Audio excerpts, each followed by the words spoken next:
शादी कर लेते हैं। मैं हमेशा हमेशा के लिए तुम्हारी बन के रहना चाहती।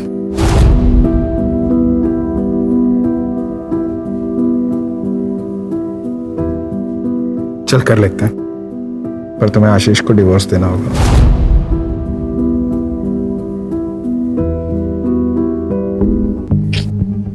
वो डिवोर्स के लिए कभी नहीं मानेगा। इसीलिए तो समझा रहा हूं, जो चल रहा है उसे चलने दो। देखो मेरे पास अच्छी गाड़ी होती, अच्छा घर होता, अच्छी जॉब होती, तो तुम्हें आशीष के साथ रहने ही नहीं देता। मैं खुद ही बोल देता, लात मार के भगाओ इससे। मैं समझती हूँ जितेन, पर ऐसे छुप छुप के मिलने में तो खतरा है ना।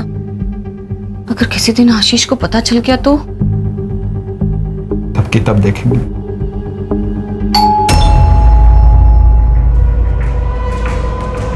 हे भगवान, वो आज इतनी जल्दी कैसे आ गए?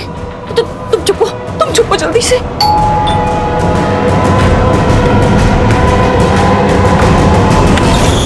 घंटी सुनाई नहीं देती क्या? कब से कंट्रोल करके खड़ा हूं।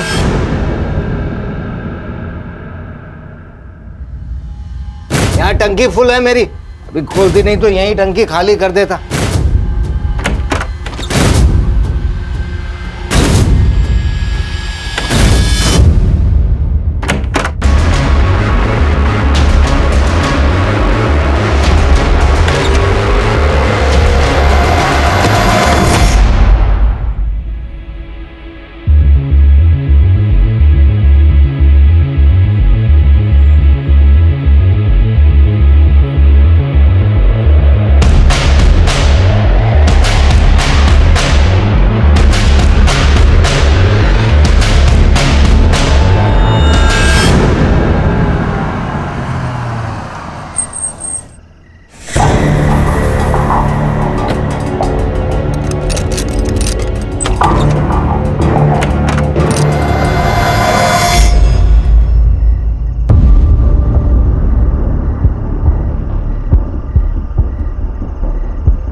क्या हुआ?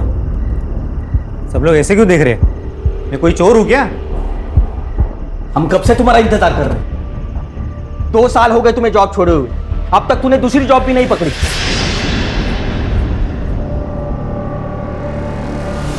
तुम्हें पता भी है 5 लोगों के परिवार के लिए कितना खर्चा आता है? देख, मैं अकेले इस घर का खर्चा नहीं उठा सकता। तो मैंने कब मना किया है? जब भी जॉब लगेगी ना, सारे पैसे लौटा दूंगा। जैसे आवारों की तरह घूमने से जॉब नहीं मिलती, उसके लिए हाथ पैर मारने पड़ते हैं। दिन भर है ना काम के लिए बाहर घूमता हूँ। अगर इतना लग रहा है ना, तो तुम्हारे कमाई का एक निवाला नहीं खाऊंगा कल से। मुझे पता है जॉब कैसी ढूंढी जाती है, ज्यादा भाषण देने की जरूरत नहीं है। देख अक्षय, तू कल से घर में पैसे देना शुरू कर दे, नहीं तो चला जाए यहाँ से। चला जाऊं? ऐसे कैसे चला जाऊं? ये घर है ना, हम दोनों के नाम पे है। मैं नहीं जाने वाला। आपको पता भी है इस घर में जीना मेरे लिए कितना मुश्किल हो गया है। जहां बात बात पर जताया जा रहा है कि हम पर एहसान किए जा रहे हैं। मैं कुछ नहीं जानती, आप इनके पैसे दे दीजिए, नहीं तो हम ये घर छोड़कर चले जाएंगे।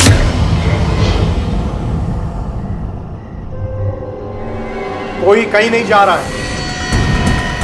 मेरे बेटे मेरे साथ एक ही छत के नीचे रहेंगे। हाँ तो पूछिए नहीं इससे, जॉब नहीं करता तो दिन भर कहाँ घूमता रहता है? दिन भर जहां भी रहता हूं ना, आपके लिए अच्छा ही है ना। मेरे हिस्से का 2 वक्त का खाने का पैसा बच जाता है। कैसी बात कर रहे हैं देवर जी? अनुराग ने कब आपको घर में खाना खाने के लिए मना किया?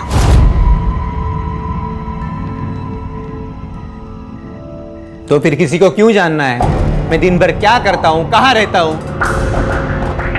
पापा आप ना हमें हमारा हिस्सा दे दीजिए। बस, दोबारा मुझे ये बात नहीं सुननी।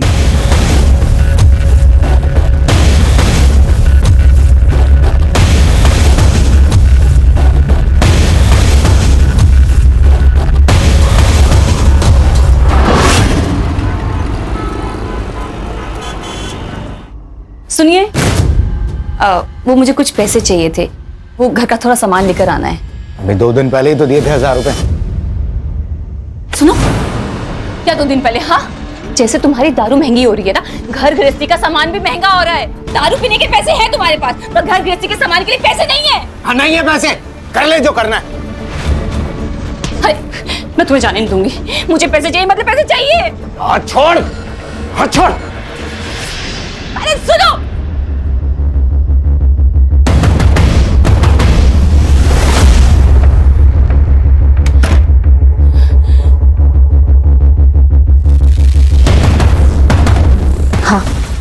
वो अभी घर से बाहर निकला है।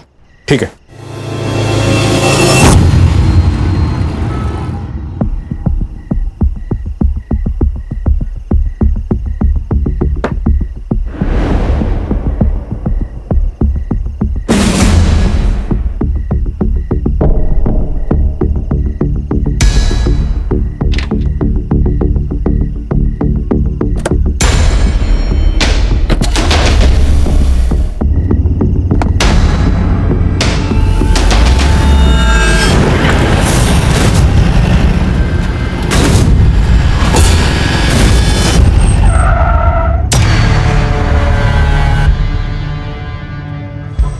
अरे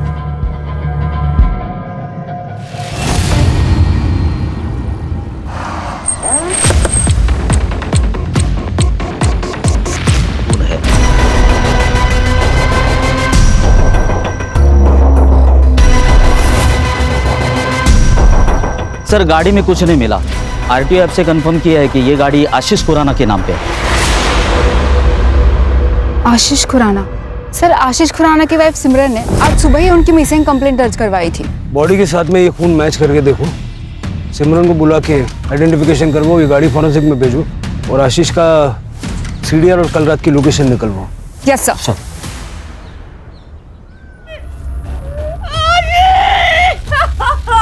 तृप्ति,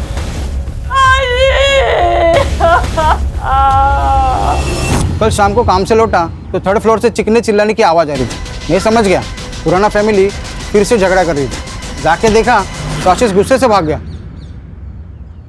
सर इन दोनों का तो लगा ही रहता है।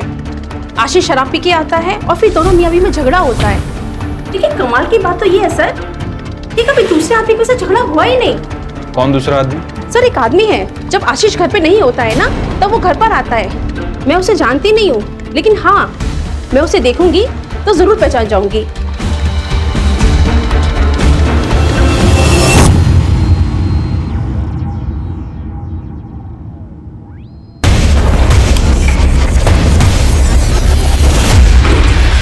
तो आपके हस्बैंड मिस्टर आशीष खुराना उस शाम को 7 बजे घर से बाहर निकले थे और फिर वापस लौटे ही नहीं। जी सर,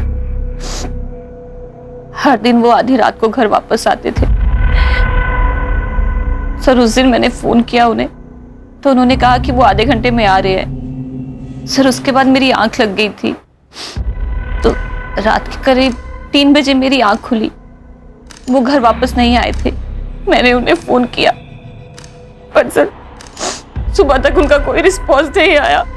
फिर सर मैं पुलिस स्टेशन चली गई। देर रात तक घर से बाहर रहने की क्या वजह थी? काम? नहीं सर, उन्हें शराब पीने की लत लगी हुई थी। शुरू में वो घर पर ही शराब पीते थे। जब मैंने रोका तो बाहर जाने लगे और फिर हर दिन वो नशे की हालत में घर वापस आते थे। काम क्या करते थे वो? सर वो बैंक में जॉब करते थे। 2 साल से उनके पास कोई जॉब नहीं थी तो हमने पड़ोसियों से सुना है कि जब आशीष घर पर नहीं होते थे तो अक्सर आपको एक व्यक्ति मिलने के लिए आया करता था। कहीं ऐसा तो नहीं कि उस व्यक्ति के साथ मिलके आपने आशीष को? व्यक्ति? सर ये आप ये क्या कह रहे हैं? आप मुझ पे मेरे पति की मौत का इल्जाम लगा रहे हैं। फिर आप ये इन पड़ोसियों की बातें सुनकर मुझ पे इल्जाम लगा रहे हैं। सर इनका तो काम होता है किसी के लिए कि कुछ ना कुछ कहना। सर ये तो बस जले पे नमक छिड़कते हैं।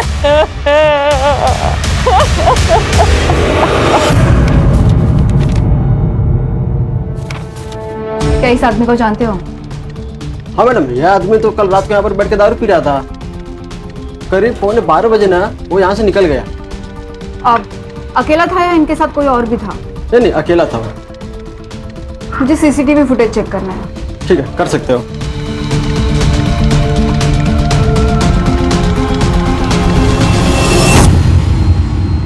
सर हमने बार का सीसीटीवी फुटेज चेक किया और जैसे मैनेजर ने हमें बताया वैसे ही आशीष बार में अकेला ही ड्रिंक कर रहा था और 11:45 को आशीष बार से अकेला ही निकला और आशीष के लोकेशन डिटेल के अनुसार वो नॉन स्टॉप ट्रैवल कर रहा था वहां तक जहां पर हमें उसकी बॉडी मिली, जो कि एक सुनसान जगह है। आशीष अकेला गाड़ी चला रहा था, इसका मतलब किसी ने रास्ते में उसे रोका और उस पर हमला किया। ये 12 तारीख की रात का मालजीपाड़ा का डंप डेटा निकल हुआ। Yes sir. Sir, PM report और फॉरेंसिक रिपोर्ट आ गई है। सर, रिपोर्ट के हिसाब से उसकी मौत 12 तारीख की रात 12 से 13 तारीख की सुबह 3 बजे के बीच में हुई। मल्टीपल स्टैबिंग और एक्सेसिव ब्लड लॉस, और सर उसके लंग्स में धुएं के ट्रेसेस नहीं मिले, मतलब कि उसे मारने के बाद जलाया गया। और सर फॉरेंसिक में कुछ खास नहीं है, उसकी कार में उसके अलावा किसी के फिंगरप्रिंट नहीं है।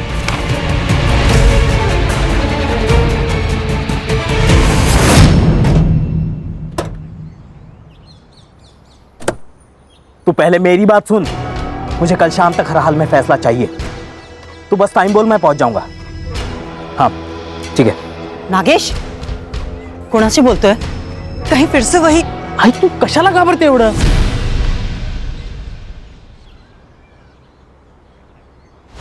अरे दे, मैं सब पिक कर दूंगा। चल ठीक है, बाय।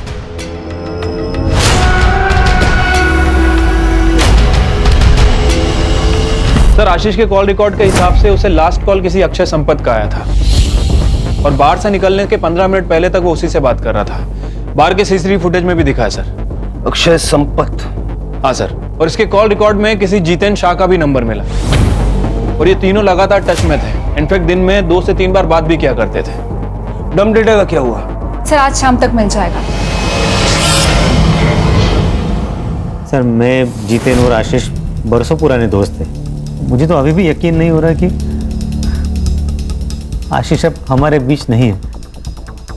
12 तारीख की रात को आप दोनों के बीच काफी बातें हुई थी फोन पे। क्या बात हुई थी? सर, जनरली ऐसे ही फोन किया था, इधर उधर की बातें की और रख दिया। उस वक्त तुम कहाँ थे? मैं घर पे ही था।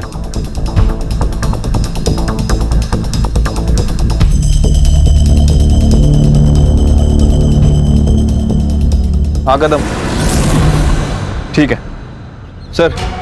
ये जीतेन के पेरेंट्स का कहना है कि 13 अक्टूबर को वो सूरत गया था काम के सिलसिले में। मर्डर के नेक्स्ट डे बाहर चला गया। उसको फोन करके बुलवाओ और ये अक्षय की स्टोरी चेक करो।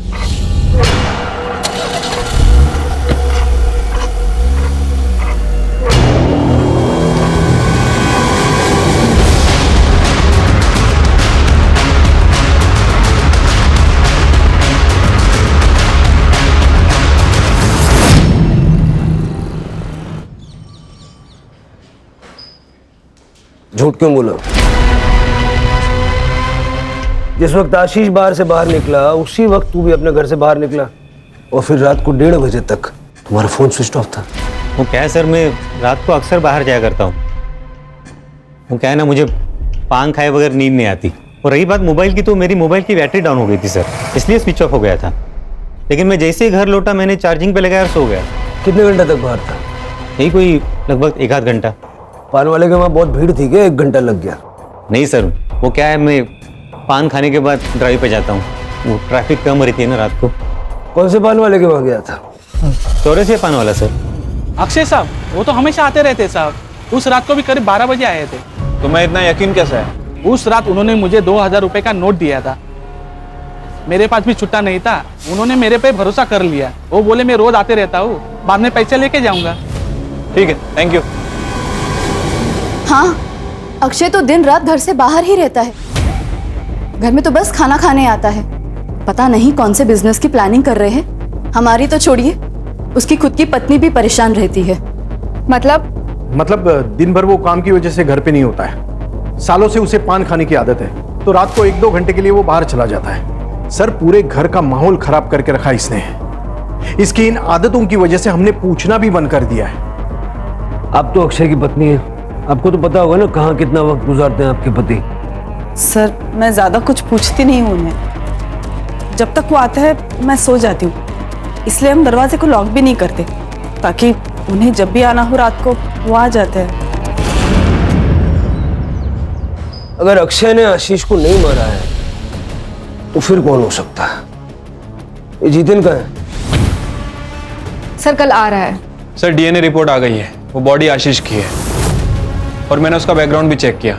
उसे शराब पीने की लत थी, इसके अलावा सब कुछ नॉर्मल है। कदम, ये जीतेन के घर के बाहर नजर रखने के लिए कांबले को भेजो। जैसे वो घर पे पहुंचेगा उसको सीधा पुलिस स्टेशन लेके आओ। Okay sir. आशीष की वाइफ सिमरन, उसका क्या हुआ? सर उसकी CDR चेक की, एक नंबर मिला है जिससे वो लगातार बात करती है। इंक्वायरी की तो पता चला कि उसकी बहन रश्मिका भल्ला का है। नॉर्मल बात है सर, लेकिन हर दिन घंटों घंटों बातें करना और एक ही दिन में 2-3 बार बात करना, ये थोड़ा अजीब नहीं लगता है? रश्मिका और सिमरन दोनों के CDR और लोकेशंस निकलवाओ। सर, और इसके पास और एक जली हुई बॉडी मिली है।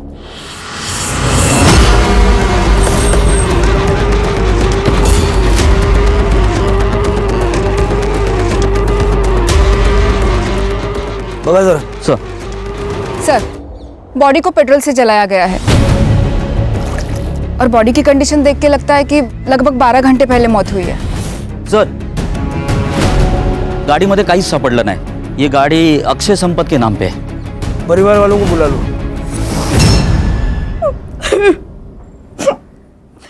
बहुत कोसते थे सर ये लोग हमें, उनकी नौकरी क्या चली गई, हमारी हालत तो भिखारी जैसे हो गई थी, इसीलिए अक्षय ने इनसे हिस्से की बात की थी। सर, मैं अपने फैमिली को टूटने नहीं देना चाहता था, इसलिए मैंने उसे हिस्सा देने से मना कर दिया था। सर, ऐसा कौन सा बाप है जो अपने बेटे की बुरी आदतों की वजह से उसे ना डांटे? 2 साल हो गए सर और जॉब ना मिले, कैसे हो सकता है सर? मेरा बेटा कामचोर हो गया था, इसलिए मैं उसे सही रास्ता दिखाना चाहता था। तो घर तुम्हारी इनकम से चल रहा था तो घर में भी तुम्हारी चलती होगी। बिल्कुल नहीं सर, भाई था वो मेरा, और सर कभी कभी समझाने के लिए सख्त रवैया अपनाना पड़ता है, और वैसे हम लोग सब प्यार से ही समझा रहे थे उसको सर। पहले आशीष और अब अक्षय, 2 दोस्तों की मौत हुई है। ये इत्तेफाक है या सोची समझी साजिश? दोनों मर्डर्स के बीच में कोई कनेक्शन नजर आ रहा है? नहीं सर। सिवाय इसके कि दोनों दोस्त थे और दोनों को मारने का तरीका सेम है। कुछ तो है जो हमें सतह पे नजर नहीं आ रहा, कुछ ऐसा जो इन दोनों के या तीनों के पास से जुड़ा हुआ है। सर, जितेन आ गया। क्या? अक्षय नहीं रहा? उसका मर्डर हुआ है उसी तरह जैसे आशीष का हुआ। जब ये सब हुआ तुम कहां थे? सर, डायमंड के बिजनेस में हाथ आजमाना चाहता था। सूरत गया था अपने कजिन के पास, उसका डायमंड पॉलिशिंग का काम है। तुम्हारे अक्षय और आशीष के बीच में रिश्ते कैसे थे? तीनों गहरे दोस्त थे सर, एक दूसरे के बहुत करीब, लेकिन अब तो मैं अकेला।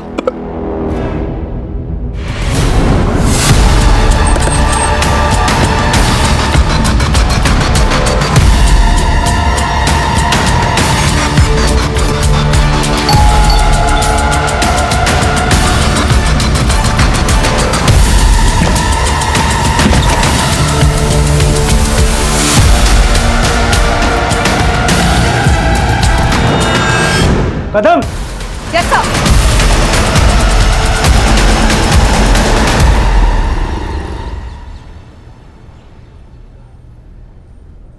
तुम्हारे साथ क्या हुआ था? किसने तुम्हारे साथ ऐसा किया? अक्षय संपत ने किया। अक्षय संपत? मैम, मैं फंस चुकी हूँ, प्लीज मदद कीजिए। क्या यही है वो आदमी?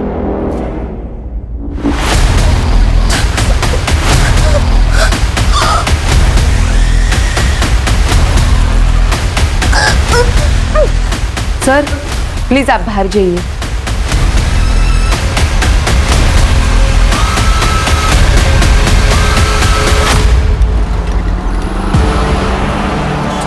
पंद्रह अक्टूबर की सुबह हमें अक्षय की बॉडी मिली और पोस्टमार्टम के हिसाब से अक्षय की मौत को 12 घंटे बीत चुके थे, यानी 14 अक्टूबर की रात को ही अक्षय की मौत हो गई थी। फिर वो 15 की सुबह प्रियंका का रेप कैसे कर सकता है? सर, लेकिन अक्षय की फोटो देख के भी प्रियंका ने कंफर्म किया है। लेकिन कदम, ऐसा भी तो हो सकता है कि शायद प्रियंका किसी के कहने पर अक्षय को फ्रेम कर रही है। प्रियंका का बैकग्राउंड चेक करो, यस सर। सर प्रियंका के घर की तलाशी ली, ना ही कोई बड़ा अमाउंट मिला है, ना ही कोई बड़ी ज्वेलरी। घर का बेसिक सामान है सर, और थोड़ा बहुत पैसा है। हाँ सर, प्रियंका ने ये फ्लैट रेंट पे लिया था, लेकिन डील के वक्त तो 2 आदमी आए थे। कौन 2 आदमी थे? सर मैंने प्रियंका के बैंक डिटेल्स चेक किए। अक्षय संपत के साथ साथ एक और आदमी प्रियंका को मंथली अलाउंसेस दे रहा था। कौन? सर ये सच है कि प्रियंका से रिलेशन बनाने के लिए मैं उसे पैसे देता था, पर इसमें गलत क्या है? ये मेरे और उसके बीच की सेटिंग थी। सही गलत के बारे में तो मैंने पूछा ही नहीं, मैंने सिर्फ इतना पूछा कि ये सच है या नहीं। आशीष का क्या? आशीष का इस मैटर से कोई लेना देना नहीं था। प्रियंका वाले मामले में मैं और अक्षय इन्वॉल्व थे। प्रियंका ने कहा कि 15 अक्टूबर की सुबह अक्षय ने उसको किया। कैसे हो सकता है? क्योंकि अक्षय तो 14 अक्टूबर की रात को मर चुका था। उसके पूरे शरीर पे चाकू से वार किए गए और बाद में पेट्रोल डाल के उसे जला दिया गया, और वो बॉडी अक्षय की ही थी क्योंकि उसका डीएनए उसके फादर के साथ मैच हो गया। तो इस बारे में अगर तुम कुछ भी जानते हो, ये सही वक्त है, बता दो। सर ये हो कैसे सकता है? मेरी तो समझ में कुछ नहीं आ रहा। मैं समझाता हूं। तुमने और प्रियंका ने मिलकर अक्षय और आशीष को मारने का प्लान बनाया। तुम्हारा मोटिव क्या था? पैसा या कुछ और? सर ये आप क्या कह रहे हैं? आप इल्जाम लगा रहे हैं मुझ पे। मेरा इन दोनों मर्डर से कोई वास्ता नहीं है सर।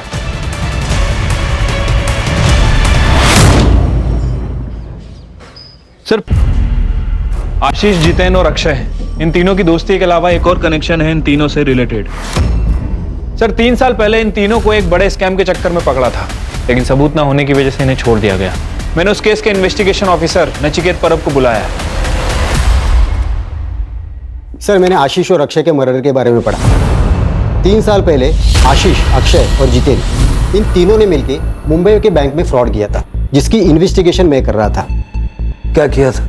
सर दरअसल आशीष, अक्षय और जितेन तीनों लोन डिपार्टमेंट में काम करते थे। 3 साल पहले गवर्नमेंट ने गरीब लोगों के लिए एक स्कीम लाई थी, जिससे वो गरीब लोगों को 50,000 रुपये का लोन दे रही थी। 500 लोगों ने लोन के लिए अप्लाई किया था और उन सबके लोन इन तीनों ने पास किए थे। बैंक ने 2.5 करोड़ का लोन दिया था, लेकिन उन लोगों ने ये पैसा एक नकली एग्रो कंपनी में ट्रांसफ़र किया था, जो कंपनी इन्होंने बनाई थी। कई सारे वेंचर्स कैपिटल्स को इनकी नकली कंपनी का आइडिया पसंद आया और उन्होंने उस कंपनी में 10 से 12 करोड़ रुपए डाले। तब तक इन लोगों ने एक बड़ा सा ऑफिस लेके उन सबको झांसे में रखा, और जैसे ही इनका काम बन गया उन्होंने ऑफिस बंद किया और फरार हो गए। जब वेंचर कैपिटल्स को एहसास हुआ कि वो कंपनी नकली थी, तो उन्होंने एफआईआर दर्ज की। सर हमने तो सारे प्रोटोकॉल्स फॉलो किए थे। यस सर, हमने तो पूरे वेरिफिकेशन के बाद ही लोन सैंक्शन किया था उन लोगों को। सर लोन लेने के बाद वो लोग अपने पैसे का क्या करते हैं, हमारा लुकआउट नहीं।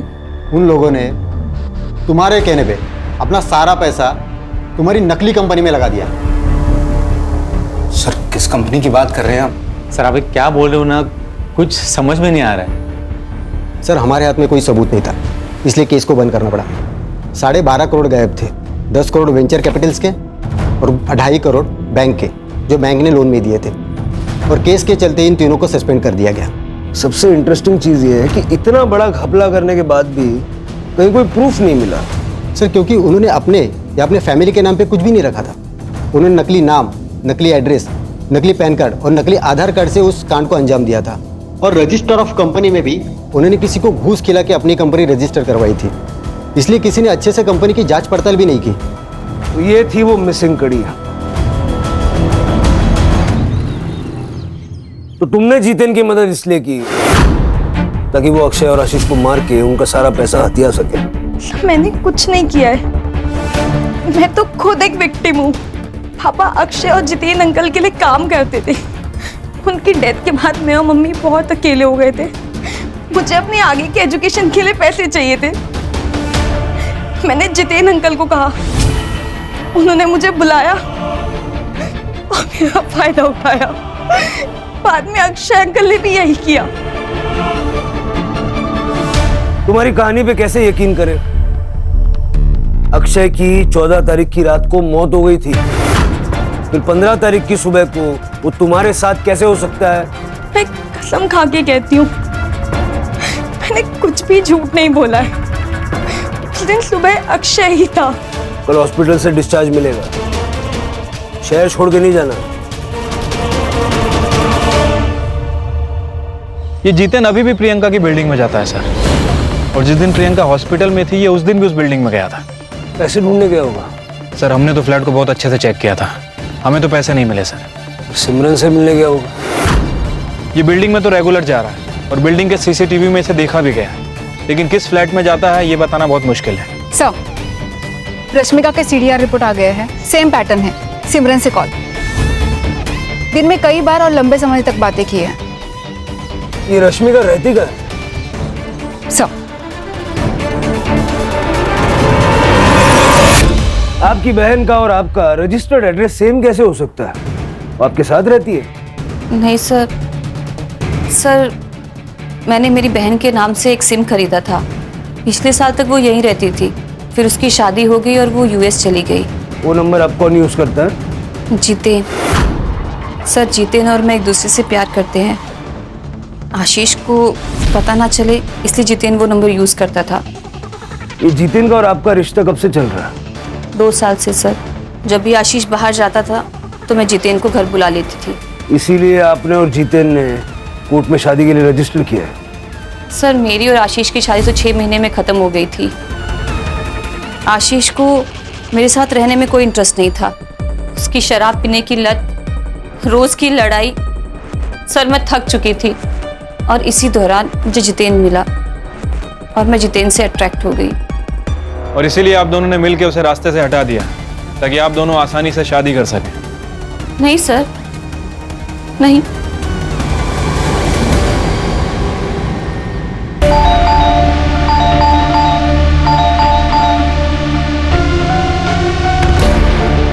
सचिन अच्छा हुआ तुम आ गई। देखो ना बहुत स्मेल आ रही है, गेट भी नहीं खुल रहा है। मैं पुलिस को फोन करता हूँ। Hello hello police station.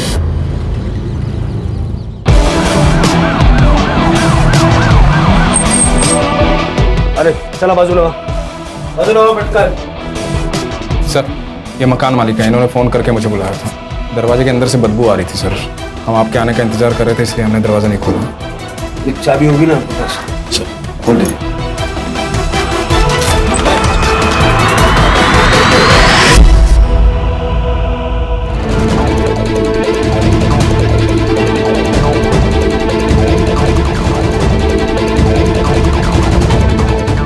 Sir ये सुसाइड नोट मिला है। पुलिस को सब कुछ सच बताने की बात थी। पुलिस मुझे ही मर्डर्स का जिम्मेदार मान रही है। जब पुलिस ही गलत इल्जाम लगाएगी तो मैं किसके पास मदद के लिए गुहार लगाऊं? मैं पूरी तरह निराश हो चुकी हूँ, इसलिए मैं अपनी जिंदगी खत्म कर रही हूँ। सर आशीष और अक्षय की मर्डर की इन्वेस्टिगेशन कहाँ तक पहुँची है? देखिए इन्वेस्टिगेशन अभी चल रही है, अभी कुछ कह नहीं सकते। आप लोग कुछ कहते ही क्या है सर? 2 लोगों का मर्डर हो चुका है और दोनों के ऊपर 12 करोड़ की लूट का इल्जाम है। एक लड़की ने सुसाइड कर लिया, चाहे तो आप उसको बचा सकते थे अगर आप अपना काम ढंग से करते तो, लेकिन आप लोगों ने ऐसी कोई कोशिश नहीं की। जवाब दीजिए सर। मैम अभी इन्वेस्टिगेशन चल रही है, जो भी अपडेट होगा हम आप लोगों को बता देंगे। प्लीज चलिए आप लोग। सर आइए। सर आप रात को सुकून की नींद कैसे सो पाते हैं जानते हुए कि आपकी वजह से किसी की मौत हो गई है? क्या आपको बुरा नहीं लगता इस बात का? जवाब दीजिए सर, हम सब जानना चाहते हैं इस बारे में। आप लोग प्लीज चलिए। लेकिन सर हमारे सवालों का क्या? मैडम आगे बात चला।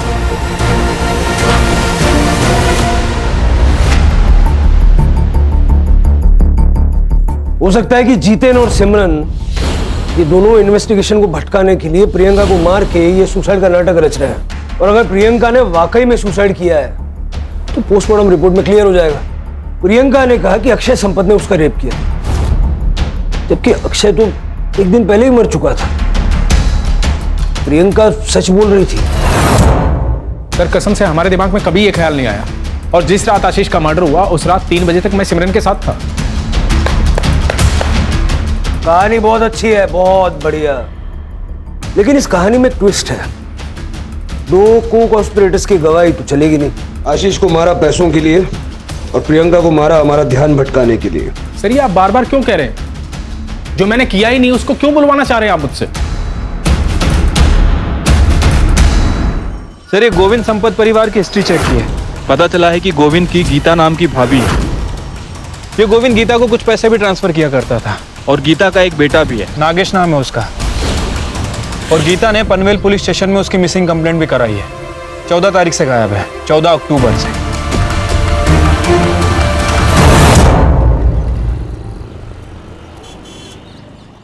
नागेश की किसी के साथ कोई दुश्मनी वगैरह थी क्या?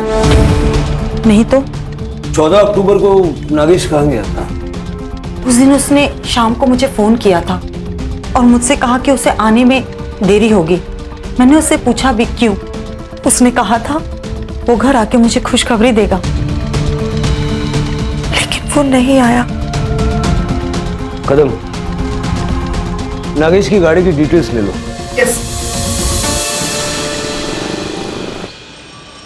सर, नागेश के सीडीआर रिपोर्ट के अकॉर्डिंग उसे 14 अक्टूबर की शाम को थाने के किसी पीसीओ से फोन आया था। सर, जब मैंने उसकी लोकेशन डिटेल्स चेक की तो उसने पनवेल से लेकर थाने तक ट्रैवल किया है। और सर, इंटरेस्टिंग बात तो ये है कि उसकी आखिरी लोकेशन वहां पर मिली है जहां पर हमें अक्षय की जली हुई बॉडी मिली। इसका मतलब ये है कि या तो अक्षय ने नागेश को मार दिया और ये दिखाया कि मर्डर अक्षय का हुआ है, और या तो फिर नागेश ने अक्षय को मार डाला और वहां से निकल गया। और नागेश का मोबाइल ट्रैक करो।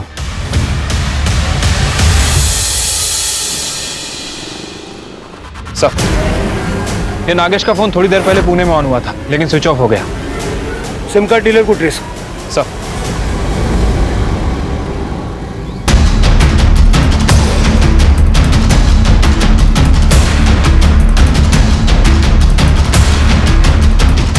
इनमें से कौन था? सर, ये था।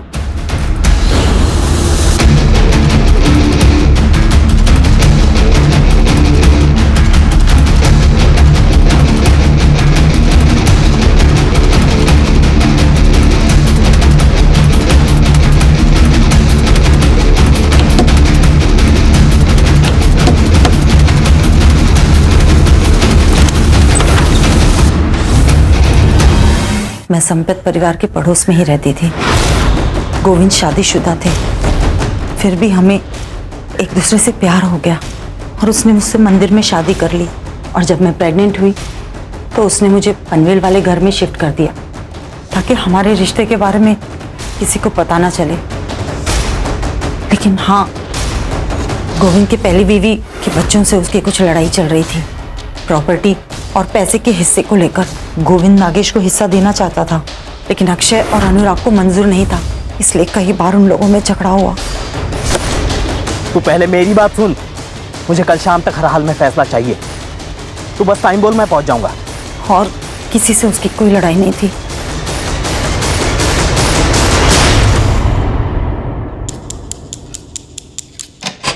मुझे ये बताओ, 12 तारीख की रात को क्या हुआ था? सर, मैंने आशीष को फोन किया।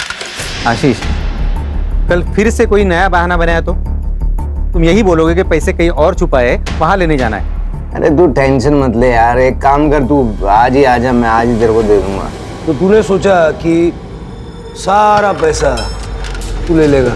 सर, मेरे मन में लालच आ गया था।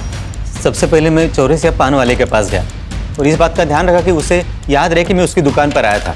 मैंने उसको 2000 का नोट दिया और बोला कि छुट्टा बाद में ले लूँगा। उसके बाद मैं उस रास्ते पर निकल गया जहाँ से आशीष गुजरने वाला था। पीछे आशीष की गाड़ी आई, मैं उसका पीछा करने लगा।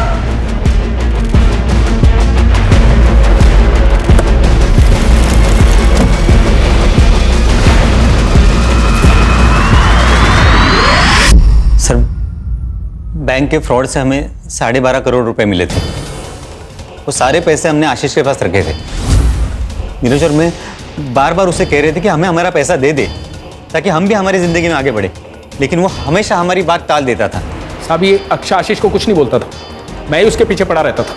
मैं कहता था अरे जब पैसा है और उसे इस्तेमाल नहीं कर सकते तो क्या फायदा। मुझे नहीं पता था ये कमीना उसे मार देगा। तू भी कोई बड़ा दूध का धुला नहीं है, समझा ना? Control control. पैसा कहाँ छुपा है? सर, ये सब करके मैं घर आ गया और पैसे गिनने लगा। तब मेरा भाई अनुराग, उसने मुझे देख लिया। मुझे उसे सब बताना पड़ा। तब अनुराग ने मुझे एक आइडिया दिया।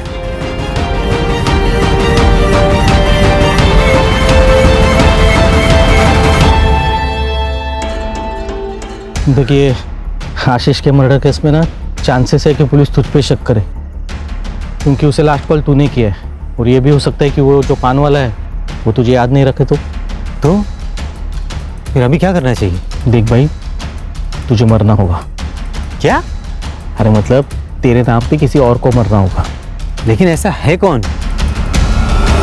तो तुम दोनों ने मिलके नागेश को मारने का प्लान बनाया ताकि नागेश का और गोविंद का डीएनए आसानी से आपस में मैच हो जाए और ये प्रूव हो जाए कि मरने वाला तू है।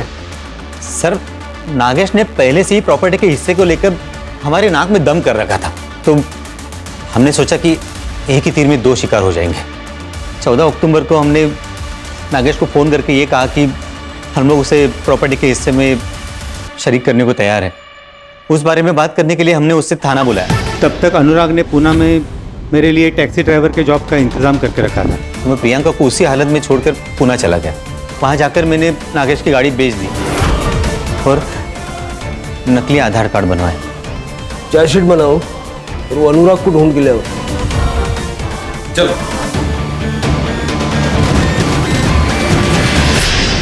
इतने गरीबों को लूटा, बैंक को बेवकूफ बनाया, करोड़ों रुपयों का गबन किया, अंत में क्या मिला? पैसा जरूरी है, लेकिन अनैतिक रूप से कमाया हुआ पैसा क्या वाकई आपके काम आ सकता है? सर, जैसे आपने बताया था, मैंने प्रियंका के होम टाउन का एड्रेस निकाल के उसकी माँ को पानीपत में खबर पहुंचा दी है और उनको ये भी बताया है कि उनकी बेटी कॉल सेंटर में जॉब करती थी।